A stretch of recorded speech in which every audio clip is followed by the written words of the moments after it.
पूर्व जीवन में जो हमसे पाप हुए हैं, बड़े बड़े बुरे कर्म हुए हैं, अगर तुम्हें अपने सारे कर्मों का भोग भोगना पड़े तो हजारों करोड़ों जन्म बार बार लो और बार बार भोगो तो भी निपटना मुश्किल हो जाएगा, इतना स्टॉक है। वैसे 32 सेवा अपराध, 32 सेवा उप अपराध 64 हुए और 10 नामापराध, ऐसा वैष्णव अपराध आदि का विस्तृत वर्णन शास्त्रों में हुआ है। ये सब अपराधों से एक बात से बच जाओगे। अनर्थों से बचना चाहते हैं, पहली बात समझ लें, ये 4 दुष्कृत हैं अनर्थ। ध्यान से सुनना, ये 7 बातें स्वीकार करनी है और इन 4 बातों से बचना है। पहला है दुष्कृत जात अनर्थ। पूज्य श्री राधा बाबा, पूर्व जीवन में जो हमसे पाप हुए हैं, बड़े बड़े बुरे कर्म हुए पूर्व में लाखों अनंतों जन्मों का बात आ गई। अब यह ज्ञानी जीव ऐसे तर्क करते हैं, कौन जाने पीछे कर्म हुआ है कि नहीं। अभी नया बच्चा जो प्रकट हुआ वो किसी विद्यालय में तो नहीं गया कि शिक्षा दी गई हो, आप ऐसे करो वो भयभीत हो जाए, मतलब जानता है भय का क्षेत्र है। मां जब दुग्ध तो पीने लगता है, इसका मतलब ये पूर्वाभ्यासी है, इसका दुलार करो, ऐसे पुचकारो वो किलो, इसका मतलब है जानता है, इसे प्यार कहते हैं और ये इसको प्रहार कहते हैं। वो बड़ा पुरातन है, कपड़ा नया बदला हुआ है, अभी जीव नया है। कर्म भोग जब होते हैं, कई प्रश्न करते हैं कि अभी तो 10 वर्ष का बालक था, उसने इतना बड़ा पाप क्या किया, ऐसा तुम क्या जानते हो। कपड़ा 10 वर्ष का है लेकिन पहनने वाला बहुत पुरातन है, वो भगवान का अंश है, न जाने कितने शरीरों का त्याग करते हुए पाप कर्म किए, तो वो उसको दंड मिल रहा है। महापुरुषों के वचन, ये अज्ञानी जनों के ऐसे तर्क होते, कैसे उनको समझाए। कह रहे हैं कि जो तुमने पूर्व जीवनों में पाप कर्म किए हैं, अब तुम भजन में लग रहे हो, तुम्हारा अंतिम जन्म का निर्णय है कि मैं भगवत प्राप्त हो जाऊं, अब वहां से हिसाब फटाफट होगा। वो संस्कार मन पे आएंगे, तन पे आएंगे, शांत नाम जप बढ़ाते जाओ। जो भोग जितना वो बहुत कम करके भोगवा रहे हैं भगवान, बहुत कम करके। अगर तुम्हें अपने सारे कर्मों का भोग भोगना पड़े तो हजारों करोड़ों जन्म बार बार लो और बार बार भोगो तो भी निपटना मुश्किल हो जाएगा, इतना स्टॉक है। अब इसी जन्म में थोड़ा थोड़ा करके भुगा करके अपने पास बुला लेते हैं, अत्यंत कृपा है। जो भी दुष्कृत जात अनर्थ तुम्हारे जीवन में आएगा 2 प्रकार से, एक दंड रूप से आएगा और एक आएगा पाप कर्म कराने की प्रेरणा रूप से। ध्यान दीजिए, एक को तो भोग लेना है दंड को, दूसरा आएगा मन में बैठ करके पाप कर्म कराने की प्रेरणा देगा, पाप कर्म कराने की सुविधा देगा। अगर दूसरे को भोग लिया तो आगे फिर योनि बनने का, किसी योनि में जाने का आपने हिसाब तैयार कर लिया। समझ लीजिए, धर्म पूर्वक भोग स्वीकार की आज्ञा है। अधर्म पूर्वक जो हमारे कृत्य हुए हैं वो 2 प्रकार का प्रभाव डालेंगे। पूज्य श्री राधा बाबा कह रहे, एक तो ये दंड रूप से, जैसे कोई रोग आ जाना, कोई अपमानित कर रहा है, कोई निंदा कर रहा है, आदि आदि, बड़ा तिरस्कार हो रहा, शांत तुम्हारे पाप नष्ट हो रहे। एक आता है मन में, ये अंतर का है, इतनी गंदी वासना और उसी वासना के अनुसार सुविधा, वही भोग तुम्हें मिलेगा जो तुम्हारे अंदर वासना बढ़ी हुई है। बिल्कुल नहीं, अगर त्रुटि कर दी गए, ये भारी अनर्थ पैदा कर दे। प्रायः चलन चलन सब कोई कहे, बिरला पहुंचे कोई, एक कंचन एक कामनी दुर्लभ घाटी दोए। बहुत सावधान। ये बार बार आपको भजन करते समय बुरे कर्मों की स्फुरणा बुराई की तरफ घसीटेगी। 1 मिनट के लिए इससे छोड़ दो, नाम जप साधन सब चलो, 1 मिनट बस वो स्फुरणा स्वरूप संसार की, बड़ा गजब है। 1 मिनट के लिए भी से चैन नहीं है, जरा सा छूट पाई भागा संसार में, कोई न कोई पूर्व देखे हुए दृश्य, सोची हुई बातें सामने लगे, इसको अवसर तभी, इसलिए दृढ़ता पूर्वक भजन, पूरा ध्यान रहे इस पहले अनर्थ से हटने के लिए। अगर हमें शारीरिक कोई दुख मिल रहा है, बाहरी व्यवहारिक दुख मिल रहा है, मुझे भगवान से प्रश्न नहीं करना, वो सर्वज्ञ हैं, उन्होंने जानबूझ करके हमारे कर्मों का नाश करने के लिए ये विधान रचा है। मस्ती में भोग लो। आप कहोगे दुख मस्ती, हाँ, मस्ती तो उसी को कहते हैं जो निंदा अपमान तिरस्कार और दुख को सह के निकल जाए, उसे मस्ती कहते हैं।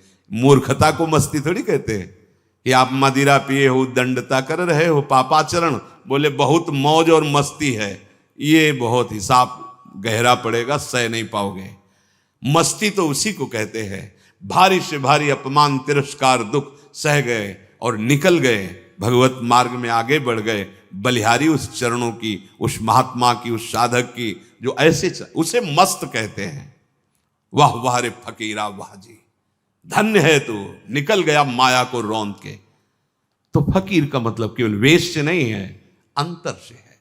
सबको भगवत प्राप्ति करने का अधिकार है, सब महात्मा हो सकते हैं, चाहे जिस वेश में हो, बस आचरणों को सुधार करके स्थिति को लाओ। स्थिति प्रज्ञ को महात्मा कहते हैं। ये कभी भूल ना होने पावे दो बातों में, अनर्थ दुष्कृत जात अनर्थ आएंगे, पहला बाहरी सह लो, और अंदर जो स्फुरणा हो रही है उसके अनुसार भोग क्रिया मत करना, उसके अनुसार व्यवस्था करेगी माया, स्वीकार मत करना, नहीं तो यात्रा रुक जाएगी। दूसरा, जैसे दुष्कृत जात अनर्थ होता है, ऐसे सुकृत जात अनर्थ होता है। पूर्व जीवन में तुम्हारे पुण्य हुए हैं और वो पुण्य बड़ा वैभव सुख सामग्री फैलाएंगे आपके सामने, वो फल आएगा आपके सामने। अगर आपने उसे भोगा तो बाधा पड़ जाएगी। क्या करना है? उस पुण्य फल से प्राप्त हुई भोग सामग्री को समाज सेवा, संत सेवा, पशु पक्षी की सेवा में लगा दो।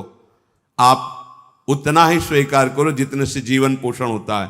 तो दियम वस्तु गोविंदम तुभ्यमेव समर्पये, मंगल हो जाएगा, शुभ तुम्हें बांध नहीं पाएगा। ये सुकृत जात अनर्थ भगवत प्राप्ति नहीं होने देता है, जैसे दुष्कृत जात अनर्थ। शुभ का फल है सुख सामग्री वैभव एकत्रित होना।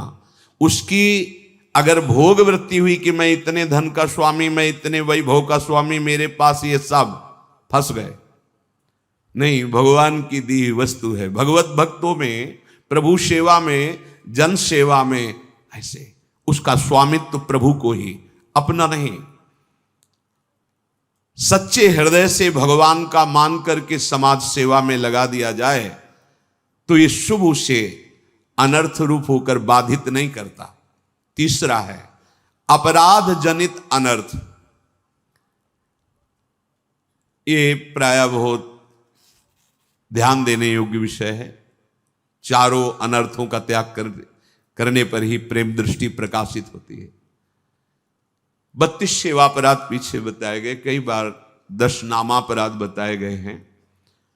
ये अपराध उसी से होते हैं जहां थोड़ा भी अहम होता है और सत्संग नहीं मिलता है। सत्संग मिले तो कदम कदम पर सावधानी वाली विवेक वृत्ति जागृत हो जाती है। हर समय नाम चल रहा है तो अपराध की कोई गुंजाइश ही नहीं। तुम्हें ज्यादा पढ़ने की जरूरत नहीं कौन कौन से अपराध होते हैं। नाम जब चल रहा है और सत्संग सुन रहे हो, सब में भगवत भाव अपराध बनने वाला ही नहीं है। वैसे 32 सेवापराध, 32 सेवा उप अपराध 64 हुए और 10 नामापराध। ऐसा वैष्णव अपराध आदि का विस्तृत वर्णन शास्त्रों में हुआ है। ये सब अपराधों से एक बात से बच जाओगे, अपने को सबसे दीन मानकर सबके चरणों में भगवत भाव से वंदना, और नाम जब भजन चल रहा है कोई अपराध नहीं होगा, होगा ही नहीं, होगा ही नहीं। ये उन्हीं से होता है।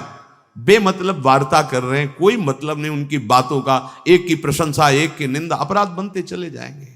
हृदय में भजन नहीं, भगवत प्रियता नहीं तो सेवापराध बन जाएंगे, वैष्णव अपराध बन जाएंगे, नामापराध बन जाएंगे।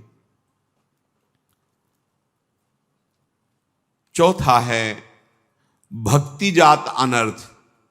इसका परिचय प्रायः नहीं होता। ये बहुत सूक्ष्म अनर्थ है, ये ऊंचाई में नहीं पहुंचने देगा, आपको गिरा देगा। ये बहुत सूक्ष्म विषय है, बहुत सूक्ष्म। इसीलिए इसमें पूज्य बाबा ने कहा है कि ये तो हम जैसे सन्यासियों को तंग करता है, मतलब ऊंचाई पर चढ़ने। ये अंदर से अपने सम्मान की सुरक्षा, सम्मान की बढ़ोतरी और अपनी पूजा करवाने में सुख, दूसरे के प्रति थोड़ा हे भाव आ गए गए, इतना करके आए और ऊंचाई पर अब बैठने वाले फिसल गए। ये बहुत सावधान। ये भक्ति जात अनर्थ। बढ़िया चल रहे हो, कोई संशय नहीं, बहुत अच्छी है आपकी दिनचर्या, पर आपके अंदर इस बात का अभिमान आ गया। दूसरे के प्रति जब दोष दृष्टि हो जाए तो समझ लेना आपके अंदर गुणाभिमान जागृत हो गया है, और गुणाभिमान जागृत हो गया तो अध्यात्म रुक गया। उसकी ऊंचाई पर आप नहीं चढ़ सकते जहां ब्रह्मभूता है, जहां भगवत साक्षात्कार है। तो 7 धारण करना है और 4 इन अनर्थों से दूर रहना है। जो चारों अनर्थों से बचना चाहते हैं, पहली बात समझ लें कि किसी धनी मानी विषयी पुरुष की खुशामद से अपनी वासनाओं की पूर्ति न चाहें। देख लो, इसीलिए वैराग्यवान को आदेश है कोई भी धातु धारण न करे। अब आजकल सिद्धांत माने ही नहीं जा रहे हैं, जब जिसका जैसे मन आया वैसे व्यवहार बरत रहा है। आचार्य परंपरा से, गुरु परंपरा से वैराग्यवान के लिए जो निर्देश हैं वैसी रहने में रहा जाता है। जो सन्यास, चाहे वो वैष्णव सन्यास वैराग्य या शैव सन्यास, सन्यास का मतलब होता है संपूर्णतया भगवान के समर्पित होकर, राग रहित होकर वैराग्यवान।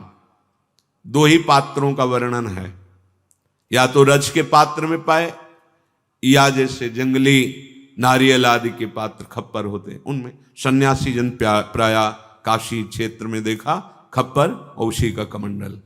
धातु का कोई भी सोना चांदी अंगूठी माला, ये कोई भी वैरागी के शरीर में नहीं होना चाहिए।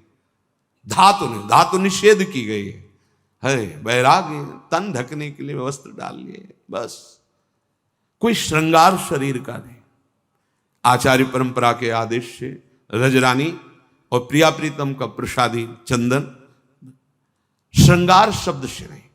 बालों को 2 ही पद्धतियां है, या तो रखे रहने दो, आजीवन रखे रहो, और या 2 महीने में मुंडन करवा लो, ऐसी पद्धति है। अगर हम किसी की विषय चाह के लिए खुशामद करने गए, बहुत ये रपटने वाला मार्ग बताया गया है, ज्ञान के पंथ कृपाण के धारा। तो सत्संग भगवान दे रहे हैं, इसीलिए कई बार सत्संग में कहा उसे अभिमान न समझा जाए। जीवन भर तुम सेवा करो, हम नहीं मानेंगे कि आपने सेवा की। मेरे आराध्य देव आपको निमित्त बनाकर कर रहे, हमारी आराध्य देव पर ही वृत्ति रहेगी, आप पर नहीं। आपको आराध्य देव इस, या मेरे आराध्य देव इस रूप में आए। किसी व्यक्ति पर ऐसा भाव कि ये बस गए। वैराग्य मार्ग के पथिक को समझना है। इस माया के नाटक को अपनी इज्जत न मान लिया जाए, अपनी जीवन की कमाई न मान लिया जाए, इसको उपलब्धि न मान लिया जाए कि भाई प्रणाम नमस्कार रुपया पैसा नाना प्रकार का वैभव। हे वैभव अगर तो फिर स्वर्ग लोक ऐसा है तुम देखिए, अभी तो देखा ही नहीं, वर्णन है ऐसा। ऐसे ऐसे क्या ब्रह्मलोक, क्या यहां तो आप ब्रह्म स्तंभ भुवनम सर्वम मायामयम जगत, ऐसे उपासक हो। सत्य हरिनाम का जप करते हुए पूरे त्रिभुवन से राग रहित होना, और यहां मृत्यु लोक के विषयों के लिए विषयी पुरुषों की खुशामद। पूज्य राधा बाबा सब डरते थे सामने जाना और प्रश्न करना, क्योंकि बाबा के ऐसे उत्तर होते थे, ऐसी बाबा ऐसे जैसे बाबा हमसे गलती तो भोग, गलती करने के पहले पूछा था कि हमसे कि बाबा हम जा रहे हैं गलती कर, दादा बाबा के वचन, जा भोग अपने कर्मों को। अब आया बताने बाबा गलती हो गई, बाबा ये ब्रह्म क्या है, भगवान कितने लाख नाम जप करते हो। ऐसे जो सच्चे भगवत स्वरूप में स्थित महात्मा है वो चाटुकारिता नहीं करते। चाटुकारिता जैसे तुम राजी हो जाओ वैसे मुंह चुपरी बातें। अगर तुम्हारा रत्ती भर भी, बाबा के शब्दों में, रत्ती भर भी विषयी पुरुषों से राग है, फिसलोगे। संगम त्यजेत मिथुन वृत्तिनाम मुमुक्षु, बिल्कुल निरपेक्ष। पहला लक्षण है भगवत प्राप्त महापुरुष का, निरपेक्षम, कोई अपेक्षा नहीं त्रिभुवन में किसी से। आप वैरागी हैं, बहुत इस बात को बैठा लो, ये प्रवचन नहीं है, जीवन है। निरपेक्षम, किसी की अपेक्षा। मुनिम, हर समय मननशील। शांतम, हर स्थिति में शांत। निर्वैरम, किसी से कोई वैर नहीं। समदर्शनम, सब में अपने आराध्य देव का दर्शन। ये ऐसे महाभागवतों के पीछे भगवान डोलते चरण रज लेने के लिए। अनुब्रजाम में हम नित्यम पूयत्यंगुरेण भी। ये बातें केवल सुना नहीं रहे हैं पूज्य राधा वाका, इनको करना होगा, बड़ी तत्परता से करना होगा, प्राण समर्पित करके करना होगा, तभी आपकी स्थिति आ जाएगी। जो श्रीपाद प्रबोधानंद जी कह रहे, अंतर्दृष्टि पश्य वृंदावनस्य शुद्धम ज्योति कामराजात्मकस्य। जब आप ऐसे लक्षणों से युक्त होंगे, जो भी 7 धारण करना, 4 अनर्थों की निवृत्ति करना, तो सबसे पहले स्थिति आती है। इसके भाव को तभी समझा जा सकता है जब थोड़ा तो अध्यात्म की ऊंचाई हो। वो अब देखने लगता है, ये सामर्थ्य प्रभु ने दी, अब ये सामर्थ्य प्रभु ने दी, ये विकार गया, अब ये विकार शांत हुआ, कर नहीं रहा कुछ, उसको दिखाई देने लगता है। सर्व समर्थ दे रहे प्रभु मुझको गुण बल, निज नित्य महान रखते विनय विनम्र सदा, हो पाता नहीं उदय अभिमान, जीवन मुक्त नित्य रहता, करता प्रभु के गुण ग्रहण महान, प्रभु इंगित होता रहता फिर उन गुणों का दुनिया में सबको दान, करते और कराते प्रभु ये सभी स्वयं आदान प्रदान, मैं तो बना यंत्र हूं केवल, यंत्री वे स्वतंत्र भगवान। ये स्थिति हो जाती है। वो देखता है कि सर्व सामर्थ्यशाली प्रभु मेरे में गुण भर रहे हैं, ये गुण आया, ये गुण आया, प्रभु ने दिया प्रसाद, इसमें अभिमान नहीं आएगा, मैंने ये अभिमान। वो देख रहा है उपासक, सर्व समर्थ प्रभु मुझको ऐसा बल दे रहे हैं, ऐसा गुण दे रहे हैं जो महान स्थिति पहुंचाते हैं। अनुभव में आता है, भोजन किया तो अनुभव में आता है ना, पेट भर रहा है, ऐसे अध्यात्म में समझ में आता है। प्रभु ने ऐसी स्थिति दी, देखो प्रभु ने इस विकार का शमन किया। वो विनम्र रहता है, विनय पूर्वक उसका बर्ताव होता है, उसमें कभी अहंकार उदय नहीं हो पाता है। समस्त सद्गुण, समस्त वैभव जिनकी याचना की जाती है वो सब स्वाभाविक, कोई महत्व नहीं, कोई अभिमान नहीं, ये भगवत प्रदत्त स्थिति उसकी होती है। जो अभी तक सत्संग सुना, जो अनर्थों की निवृत्ति और ऐसी साधना, ऐसी उपासना, भगवान उससे जीवन मुक्त बना देते हैं। जीवन मुक्त, अब कोई द्वंद्व का प्रभाव उसके ऊपर नहीं रहा। परमानंद, सच्ची मानी, अभी परमानंद सुन रहे हो, अनुभव में नहीं है किसे कहते परमानंद। बहुत जन्मों से जिस आनंद के लिए भटक रहे हैं वो यही आनंद है, मान जाओ, नहीं ये भी जन्म व्यर्थ चला जाएगा। भगवान उसे नित्य जीवन मुक्त बना देते हैं। वो प्रभु के महान गुणों से युक्त हो जाता है, फिर वचनों से निकलने लगता है ये तो साक्षात भगवान है, ये तो भगवान है। अब मुझे कोई संशय नहीं, ये साक्षात भगवान है। क्यों? क्योंकि भगवान अब स्वयं सद्गुणों सहित उसके हृदय में विराजमान हो रहे हैं। अब दुनिया को भक्ति का, ज्ञान का, अध्यात्म का जो दान हो रहा है, वो स्वयं भगवान उसके हृदय पर अपना अधिकार करके कर रहे हैं। इंगित, प्रभु इंगित से होता रहता, फिर उस जो वैभव मिला है, ज्ञान, विज्ञान, सद्गुण, सामर्थ्य, दुनिया को दान कौन कर रहा है? जिसकी दुनिया है, वही उसके हृदय में बैठकर कर रहा है। हृदय, शरीर संबोधन अलग होगा, अमुक नाम अमुक, पर वहां अमुक नहीं है। अब वही बैठ गए हैं जिनका जीवन भर भजन किया, आराधना की, वो आकर बैठ गए। करते और कराते प्रभु, यह सभी स्वयं आदान प्रदान। क्या करना है, क्या नहीं करना है, अब ये प्रभु बैठ करके कर रहे हैं, वही कर रहे हैं और वही सबसे करा रहे हैं। सबका परिवर्तन उनसे होता है, वो स्वयं बैठ करके कर रहे। जो मैं था वो तो प्रभु में लीन हो गया। अब ये शरीर, ये जीवन यंत्र की तरह चल रहा है। यंत्र में कोई ताकत होती है क्या? नहीं। जैसा यंत्री चलाता है वैसा चलता है। यंत्री व स्वतंत्र भगवान, जो महान मतिमान भगवान है, सर्वज्ञ, वो स्वयं जीवन की बागडोर लेकर अपने सद्गुणों सहित उसके हृदय पे अधिकार कर लेते हैं और जगत का मंगल होता है। सा तरति सा लोकांतारयति, ये तो स्थिति उसकी होती है। अब उस उपासक के हृदय में जो एक चाह जागृत होती है, बड़ी विचित्र चाह जागृत होती है। मिले हुए भी अनमिल से रहते हैं। ये प्रेम है, इसको समझ पाना बड़ा कठिन है। ये समझ से परे है, क्योंकि सूक्ष्मतरम, सूक्ष्म से भी सूक्ष्म है।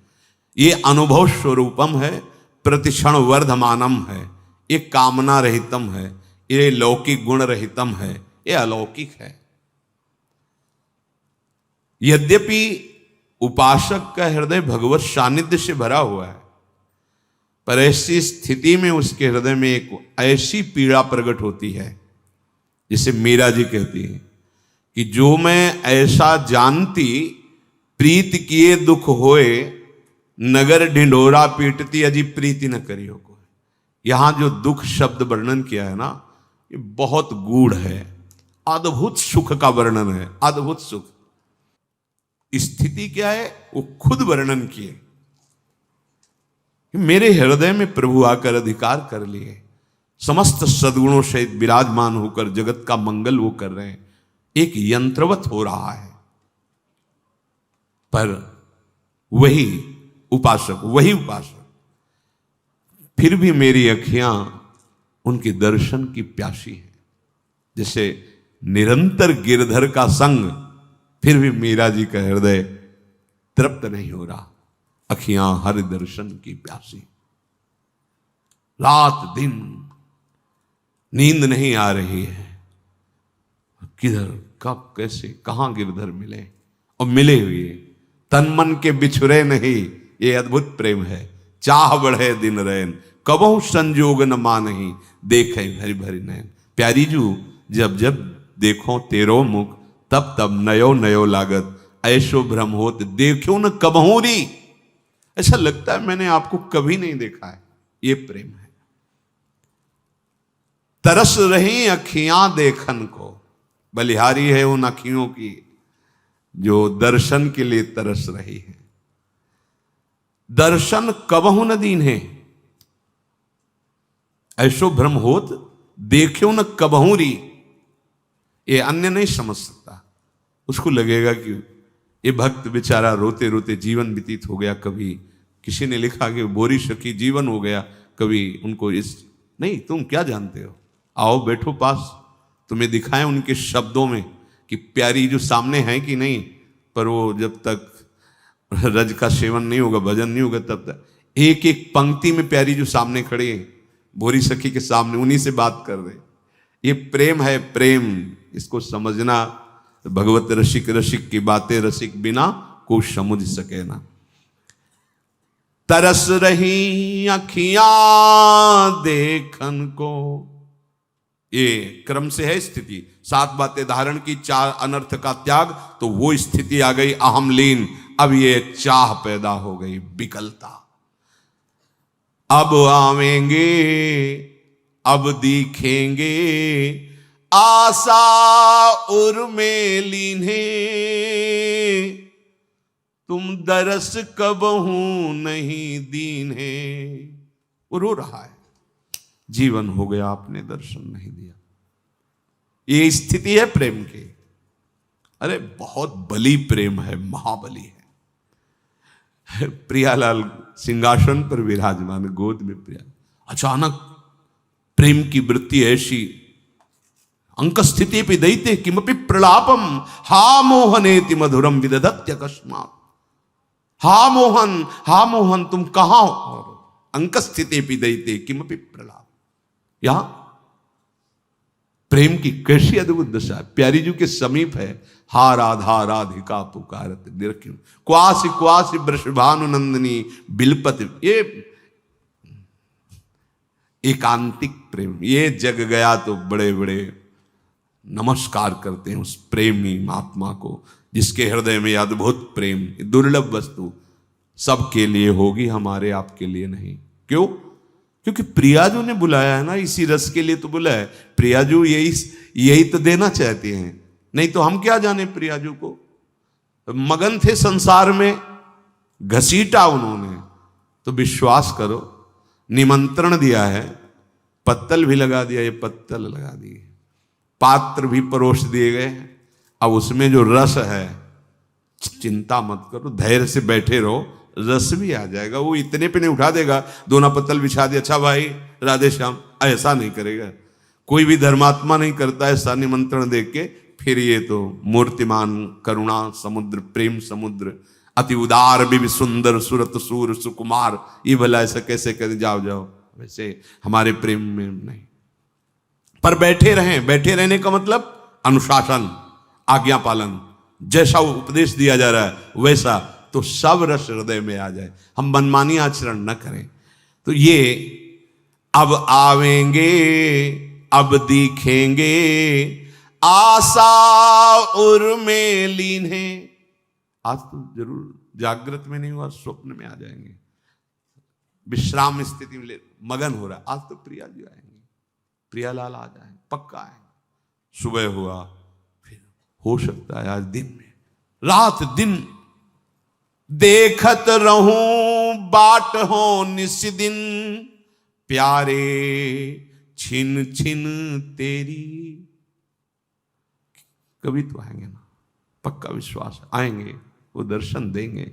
एक एक क्षण वो इंतजार करता। भजन कर रहे हैं ना, सेवा कर रहे हैं, मानो हम इंतजार कर रहे हैं प्रभु मेरे, और प्रभु से मांग रहे हैं। ये सुखदायिनी प्रतीक्षा की वृत्ति मेरी नित बढ़ती रहे, मैं इंतजार करता रहूं, आपकी बाट जोहता रहूं, ये प्रतीक्षा की वृत्ति बढ़ती रहे। ठाढ़ी तेरे द्वार भिखारिन, कृपा नेक तू चाहे, द्वार खुलेंगे भीख मिलेगी, मन में अमित उमा है। हे कृपा सिंधु, आपने घसीट लिया, अपने द्वार पर बुला लिया, धाम आ गए हैं। अब तो द्वार में डट के बैठ गए, कभी तो कृपा होगी और द्वार खुलेंगे और दर्शन की भीख मुझे मिल जाएगी, आपके दर्शन हो जाएंगे। पल पल बीतत जुग समान है, उर बिच आस घनेरी, बनी रहे मेरे मन में बस चाह कृपा की तेरी। जग में को न संगी साथी, को न बूझन हारो, अपने अपने पंथ चलत सब, ये पंथ सबनी को न्यारो। कृपा एक सब दिन सब दिशी, तू सदा सहायक मेरी, होती रहे सदा अनुभव ये, बढ़त कृपा नित तेरी। प्रभु पल पल अब युगों के समान बीत रहे हैं, सहा नहीं जा रहा, ये स्थिति है। अब आपके बिना नहीं, पल पल युगों के समान, पल पल बीतत जुग समान, एक एक पल एक एक जुग के समान व्यतीत हो रहा है। बस अगर प्राण है तो आशा में टिके हुए हैं कि आप आवेंगे, आप दर्शन देंगे। और मैं चाहती हूं कि मेरी ये आशा, ये बाट जो होना, ये कृपा की भीख मांगना, ये बना ही रहे, बनी रहे मेरे मन में बस चाह और कृपा, ये आपकी, सिर्फ आपकी, तेरी। प्रभु मेरा कोई संसार में नहीं। देखो ये अंदर की बात है, हम लोग बाहर से भागें तो कहां भाग के जाओगे, कोई न कोई नया संसार खड़ा कर लोगे, नया मकान, नए परिवार, नए। बचो, गुरु का मंत्र और नाम, उनका उपदेश, असंगोहम पुरुषा, हम सच्ची समझना, अगर स्थिति प्राप्त करना, किसी का कोई भी संबंध नहीं, सबका, पहले सुना ना, सबका मंगल जिनके द्वारा हो रहा है वो, बस हमारा अस्तित्व तो नहीं है, प्रभु का अस्तित्व है। ये नया प्रपंच नहीं रच लेना चाहिए, नया व्यवहार नहीं बना लेना चाहिए। एक बार भगवत कृपा व्यवहार से बचा के लाई है, अब व्यवहार नहीं। हरि गुरु चरण सेवा अनुसर हो, बस हरि और गुरु वो एक ही हैं। बंदों गुरुपद कंज कृपा सिंधु नर रूप हरि, दो नहीं है। बस आज्ञा और बस उनके चरणों का आश्रय, जो नाम मंत्र उपासना जीवन अर्पित कर दिया, असंग व्यवहार करते हुए भी असंग, चाहे गृहस्थ में चाहे विरक्त में, निश्चित अध्यात्म की ऐसी ऊंचाई मिल जाएगी। जग में कौन संगी साथी नहीं है मेरा कोई, कौन बूझन। यार कौन पूछता है तुम कैसे हो, ये तो व्यवहार में केवल पूछे, और कैसे हो बता दो, इस दुख में है, समस्या में है, चलते नजर आएगा, रुक जाएगा क्या।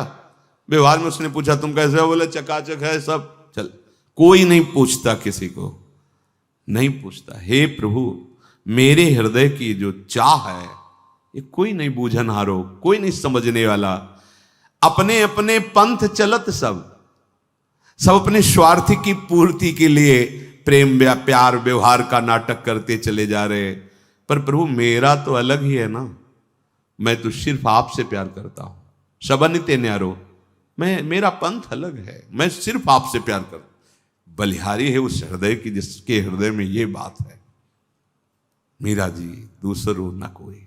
ये बहुत, ये तो सब कह सकते हैं मेरे तो गिरधर गोपाल, लेकिन ये बोलना बड़ी हिम्मत की बात है, दूसरो न कोई। यही हम गिर गए, नहीं तो मेरे तो गिरधर गोपाल अभी दिखाई देने लगे, दूसरा कोई है इसीलिए छुपे हुए। पूज्य राधा बाबा के वचनों में कई बार सुना है, वो कहते हैं हमारे प्रभु का विनोद में कहें स्वभाव बड़ा जलनुआ स्वभाव है। बाबा कहते हैं ये दूसरिया पसंद नहीं करते, मतलब विनोद में बोले और शास्त्रीय शब्दों में अनन्य। मेरे प्रभु की मांग है अनन्य, एकमात्र मामेव ये प्रपद्यन्ते, एकमात्र सर्वधर्मान परित्यज्य माम एकम एकम। बस हो गई बात, सारा खेल संभल जाएगा, परमार्थ की भूमिकाएं अपने आप जागृत होने लगेंगी। मेरे इस पंथ में कोई सहयोग देने वाला नहीं, सब अपने अपने स्वार्थ के पंथ में चल रहे। पर हे प्रभु, मेरा तो सबसे न्यारा पंथ है। बस एक विश्वास है कि कभी न कभी इस दास पर कृपा होगी, एक दिन तो होगी ही कृपा। सब दिशाएं, समस्त भूमि, ये सब आपकी है। किसी भी दिशा से, किसी भी जगह से आपकी ऐसी कृपा होगी कि मैं देख पाऊंगा ये मेरे प्रभु, ये मेरे प्रियालाल नाथ। बस एक याचना है, अभी अगर अधिकार नहीं है दर्शन का, तो ऐसी कृपा करते रहो कि अनुभव होता रहे कि आप मुझे बहुत दुलार कर रहे हैं, मेरे ऊपर आपकी बड़ी कृपा है। तो उपासक इस सत्संग को बहुत मनन करे, 7 बातें धारण करे, 4 अनर्थों का त्याग करे, तो उसकी ऐसी सम अवस्था की स्थिति आ जाती है कि वो देखता है कि सब कुछ श्री भगवान हृदय में बैठ के कर रहे। फिर उसके हृदय में अंतर्दृष्टि खुलती ये प्रेम की, जिसे श्रीपाद ने कहा अंतर्दृष्टि पश्च वृंदावन से शुद्धम ज्योति। जब प्रेम नेत्र खुल जाते हैं तब दिव्य वृंदावन का साक्षात्कार, उसी में राधा माधव विलस रहे, ये दर्शन पाता। शेष चर्चा आगे। श्री राधा वल्लभ।